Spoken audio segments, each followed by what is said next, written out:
好来，乡亲啊，今仔日继续加零，无来增加着新冠病毒确诊的病例。台湾甲保留的旅游泡泡正式来启动了。到伫4月7日第一班的航班来出发了后，每礼拜4甲礼拜日来出团。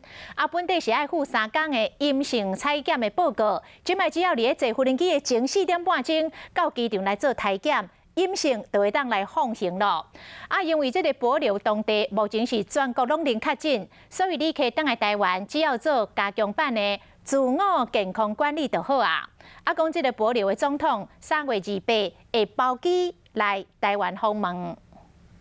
新冠疫情爆发当外，民众为了防疫唔敢出国，真正有够不准。中央流行疫情指挥中心今日宣布，为今日起重新开放2个月观光，配合旅游业组团到帛琉旅游，加接待帛琉来台湾观光团入境。估计4月7就会使进行首航，首发团的班机由华航来担任。目前旅游方式和双方以观光需要团进团出，袂使脱团，嘛袂使安排个人行程。初期的航班规划是每礼拜2班，每班入境班机旅客人数上限是101人，每礼拜上计是220个人。后续看实际执行情形甲疫情发展来检讨人客人数。比如观光专案有破相关的检疫措施嘛出来啊。